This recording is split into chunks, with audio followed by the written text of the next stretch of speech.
I'm here with Professor Getter, interviewing for Multimedia Communications. So we're going to start with why is music so important to you? Oh, that's a big question.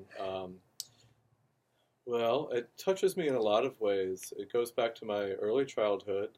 So when I make music now, I have this kind of continuous history back to as far as I can remember of being around music and creating music and just loving it.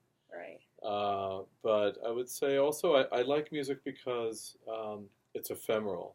You create it and you put it out there and it's gone. Yeah. It's unlike a book or a painting or something. And that's just something kind of satisfying about doing that.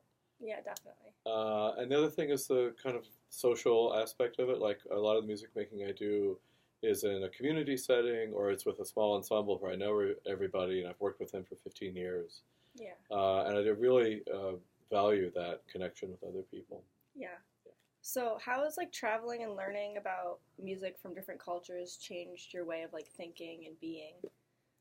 Oh, that's a great question. Well, I grew up in a very socially repressive part of the country in the Bible Belt and near a televangelist, and I rebelled against that by moving away to a very liberal enclave for college, and when I was there, I learned so much about fighting racism and sexism and lots of other problems, and so for me, like getting into world music study was a way to have a career where I was learning about and teaching about uh, various cultures and trying to raise awareness here in the United States about things on a global scale.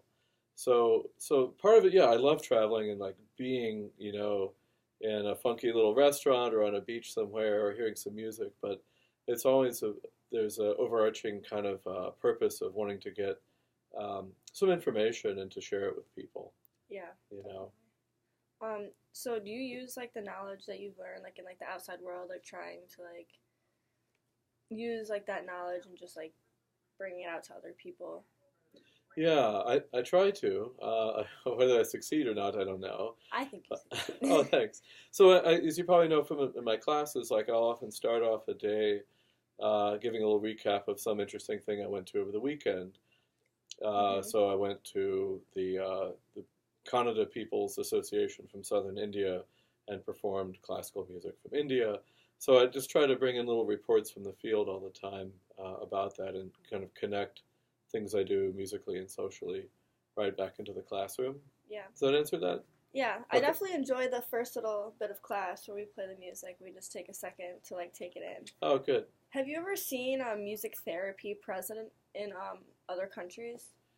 Oh, well, yeah, a little bit. I mean, I'm more familiar with music therapy here, Mm, both at a yeah, kind of like official, like go through a master's degree program, versus unofficial people doing it with on their own in some way, yeah, um, and doing it in yoga studios or something. But like I know in India, some people have talked about what they call Nad yoga. It's NAAD or N with a long A D, Nad yoga.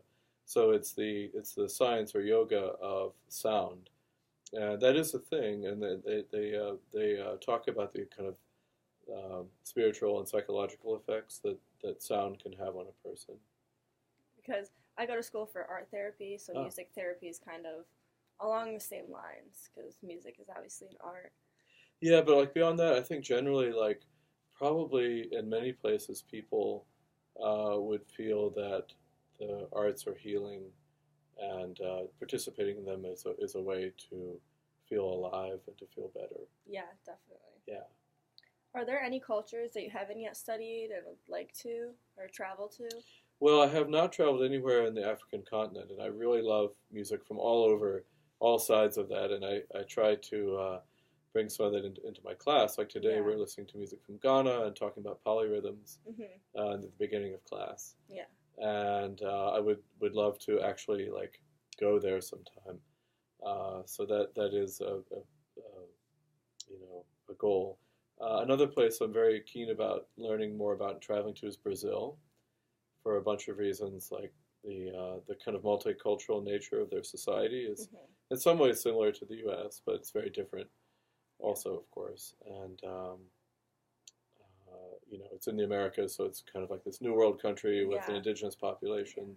So there's and the music is fantastic. So Yeah. so yeah, I want to go back to India. I've been there many Yeah. times, and then I think, oh, maybe I should try some other place. Yeah, I think that's super interesting because my grandma is actually half Indian, and Oh, then my aunt, her girlfriend's from Brazil. oh, So okay. I've been exposed to all those cultures. So I think it's really cool that we have a similar interest in Hmm. those cultures. India, especially, because I'm like Indian. Yeah, yeah. India is a very diverse place. There's a Yeah. lot of really, in some ways, contentious issues that they Hmm. have there, like dividing people along religion or Yeah. caste, language, gender, age, income. Um, but leaving that aside, like people are so welcoming and friendly when you visit there, Yeah, definitely. and they want you to know about it. Yeah. Well, thank you so much for your Huh. time, and I'm really interested in learning more about Indian culture, hopefully in Oh, class. okay. Yeah, Thank thanks for you. being in the class, and Yes, all the best to you. thank you.